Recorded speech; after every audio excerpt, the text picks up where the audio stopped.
Bienvenue au Canada pour la première étape du Swatch Freeride World Tour 2012. Une fois encore, les meilleurs freeriders de la planète se lanceront à la conquête des sommets les plus difficiles. Fast Ride, ride technique et gros drop attendent des athlètes dans les catégories ski et snowboard. Nous pourrons compter sur une année rafraîchissante de jeunes loups cette année, de même qu'une forte présence nord-américaine. Tous viendront se disputer le titre dans les deux catégories. Tous ces athlètes ont gagné leur place dans l'élite du championnat et ils vont batailler ferme toute la saison dans des contests bouillants pour ravir la couronne du meilleur mondial. Le Tour mondial inclura cette année 6 compétitions hautement disputées, un tout premier événement ici à Revelstoke au Canada, puis les majestueux Chamonix et Courmayeur en France, vers les fjords de Roldal en Norvège et Fieberbrunn en Autriche, pour finir avec le fameux championnat du Bec des Rosses à Verbier en Suisse.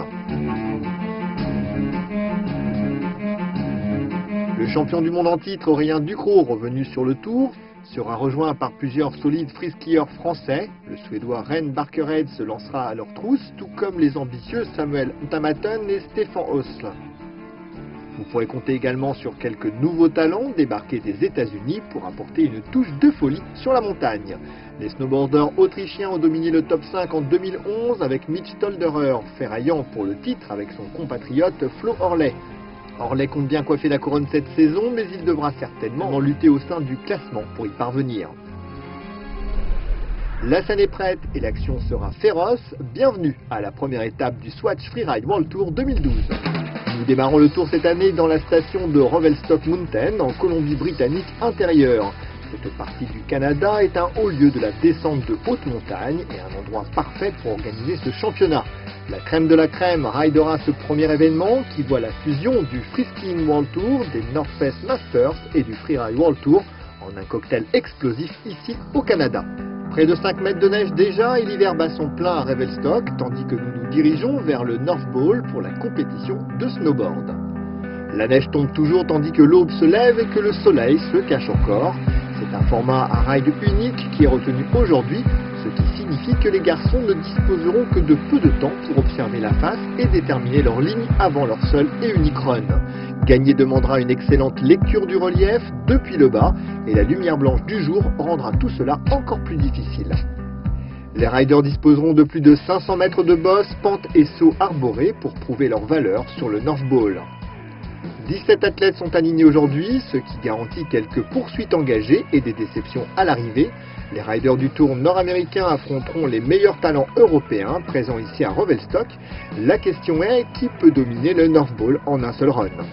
Tandis que les riders sont téléportés jusqu'au point de départ, la visibilité est faible. Neige, brouillard et lumière blanche obligeront les riders à garder en tête la visualisation précise de leur ligne avant de se lancer. L'Autrichien Flo Orley sera le premier à se lancer dans la catégorie snowboard aujourd'hui. Orley a gagné 2 étapes du Tour 2011, d'abord en trouvant une grosse ligne à Crystal Mountain aux États-Unis, puis à nouveau à Sochi lors de l'étape suivante. Plein de confiance, Orley repoussa les limites et passa tout près de ramener le titre à la maison jusqu'à la finale de Verbier, où tout se décida sur un run sur le Bec des Rosses. Une chute et Orley vit le titre s'envoler au profit de son compatriote autrichien Mitch Tolderer.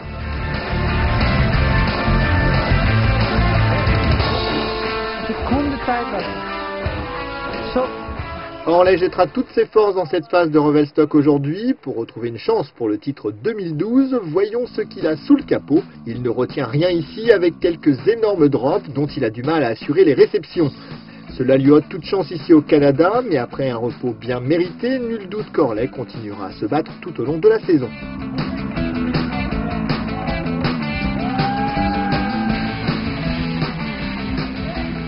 C'était vraiment dur. J'ai à peine choisi ma ligne d'arrivée au sommet, ce que je ne fais pas d'habitude. Je voulais rider sur la droite du spectateur, mais la lumière était basse et je ne voyais rien. Au début, j'ai ridé de manière super fluide. Malheureusement, après le premier drop, je suis tombé. Un autre rider qui veut faire valoir ses chances sur le podium n'est autre que l'américain Matt Annett. Un Indy de 3 mètres, directement après la porte de départ, il commence très fort.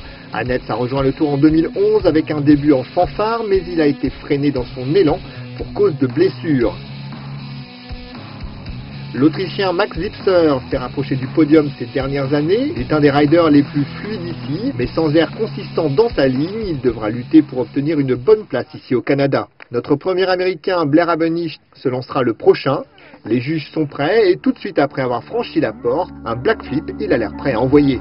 Abenicht réceptionne quelques drops récents, mais son run manque un peu de fluidité tandis qu'il trace sa ligne sur le North Ball. Arrivant dans la poudreuse, il est clair qu'il a un gros bagage freestyle.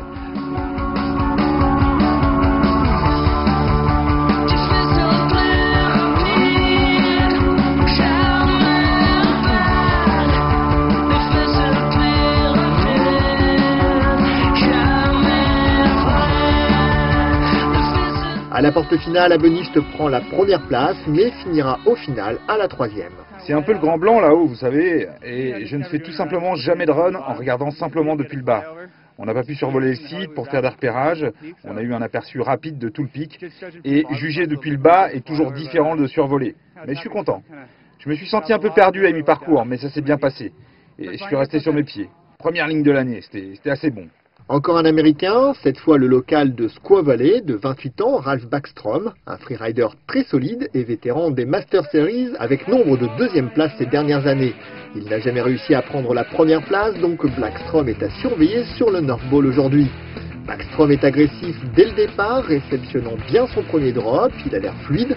Un autre drop et Backstrom ajuste sa vitesse tandis qu'il se prépare pour un FT double. Il reprend de la vitesse et il replaque parfaitement. Ce run vaudra sans aucun doute un bon score à Backstrom.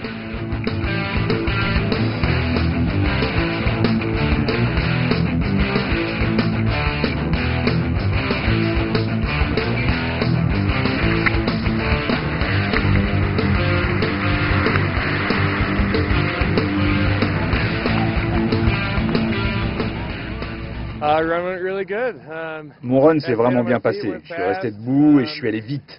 J'ai essayé de rester fluide. J'ai enfourné 1 de 3 fois, mais j'ai tapé un peu le relief et je suis plutôt content. C'est une très bonne neige. Et Backstrom se retrouve à la première place. Et maintenant venu de France, Douds Charlet, ce rider de poudreuse, a fini à la 4e place du Freeride World Tour ces 2 dernières années. Il dispose d'un réel potentiel pour un podium cette saison. Qu'en sera-t-il aujourd'hui ?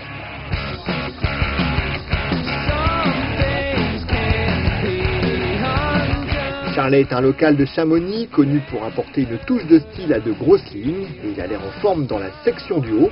Maintenant un gros drop latéral avec un Indy de Charlet, très beau run ici. Il garde sa vitesse et montre tout son équilibre en backcountry en jouant tout le long jusqu'au finish.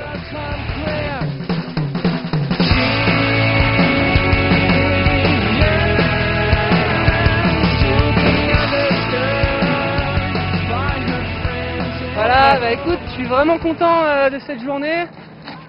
J'ai changé ma ligne au dernier moment, et j'ai sauté ce caillou à droite là qui était super bon avec un bon landing.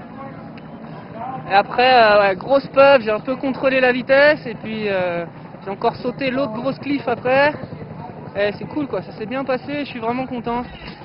Joli run, plein de style de la part de Charlet, mais Backstrom remporte l'or à la maison aujourd'hui dans la catégorie snowboard.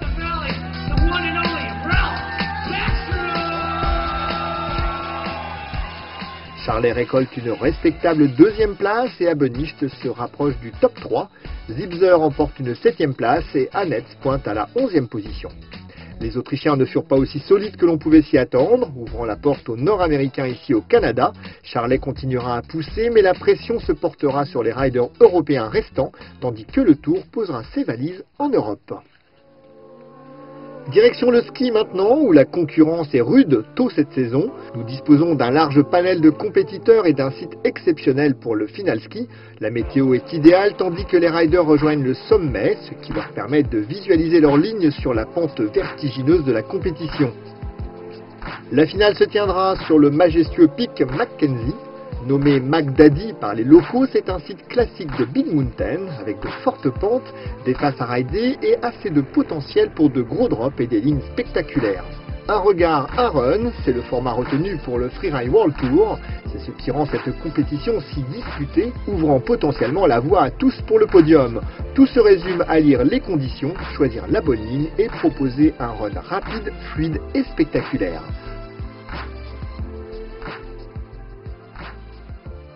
Lumière basse, neige et vent réduisent la visibilité sur le North Ball pour le tour de qualification. Étonnamment, peu d'Européens se retrouvent dans les 25 qualifiés. Le Suédois Ren Barkered, qui a engrangé 2 podiums en 2011, perd toute chance pour le titre dans la partie haute du parcours. Et Henrik Winstead, champion 2008 du Freeride World Tour, qui a surmonté des blessures jusqu'à presque gagner le titre en 2011, perd un peu le contrôle juste avant une mauvaise chute potentielle dans le tour de qualification. Erik Sonnerheim et Stefan Holz luttent sur le North Ball et ne parviennent pas non plus à entrer dans le top 25. Au final, le premier jour ne voit qu'un seul skieur européen, l'Allemand Sébastien Hahnemann, atteindre le top 10 grâce à un double saut dans le vide au-dessus des rochers.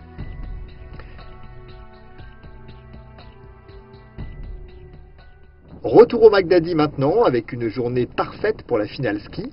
Le Français Julien Lopez s'est qualifié in extremis, remportant la 25e place, ce qui lui vaut de se lancer en premier aujourd'hui pour les finales. Les conditions de neige semblent parfaites sur le McDaddy et l'on peut voir à quel point la pente est raide et exposée tandis que Lopez accélère. Le voilà contraint d'hésiter tandis que la neige décroche autour de lui, mais il trouve une ligne qui le conduit vers un gros drop final.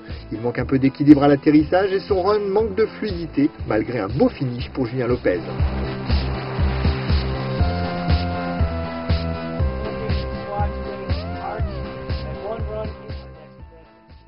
Voilà un skieur français reconnu dont la devise est « Envoyer du gros ». Adrien Coirier a fini 2e à Chamonix en 2011 et est monté sur un autre podium lors de la finale à Verbier la même année. Il se lance sur la même section que Lopez avant lui, avec beaucoup de vitesse, soulevant beaucoup de neige maintenant.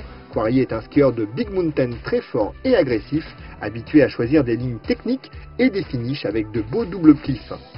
Il sera certainement satisfait de son run aujourd'hui.